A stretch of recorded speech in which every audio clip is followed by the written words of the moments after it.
So I made a circle cutting jig with a bandsaw and something kind of weird, melamine. Melamine's a little challenging for this, and by the way, I'm not going to show how to make this jig necessarily. I'm just going to talk about two challenges I had using melamine for this project. It worked out. Spoiler alert there.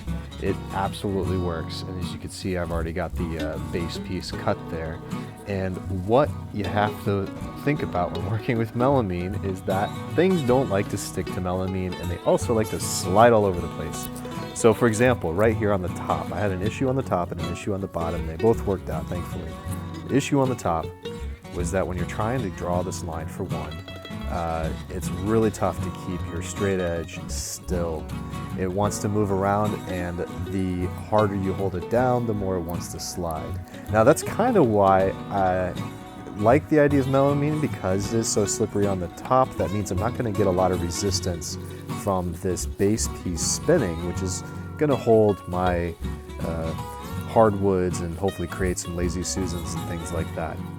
Now, I don't have a picture of it, but on the bottom, which looks just like the top, there's also a slick surface. And when you make these jigs, if you watch people like J. Katz Moses and 3x3 Custom, Tamar make these, you're gonna put a little strip on the back underside of your larger jig to keep it from moving forward and making a bigger curve. So the idea is it's kind of a stop, right? And if you have a way to connect two pieces together and one side's melamine, great. What I ended up doing was just some double stick tape, because of course I knew glue was not going to stick to this. So double stick tape, it seems to be holding fine. And if it ever falls off, whatever, I can reset it with some more tape at some point. No big deal. I saw in the previous picture there, I showed a shelf pen, and the reason for that is because a lot of people try to use those 5mm shelf pens, and as you saw, there was a big problem with that one.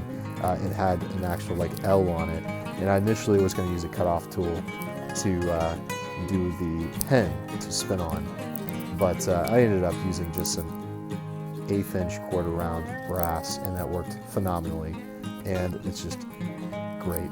And here, this fun fact here is I got this shot, just one picture on my iPhone, and using the crappy little LED light that's already attached to my bandsaw, and somehow I got this phenomenal shot.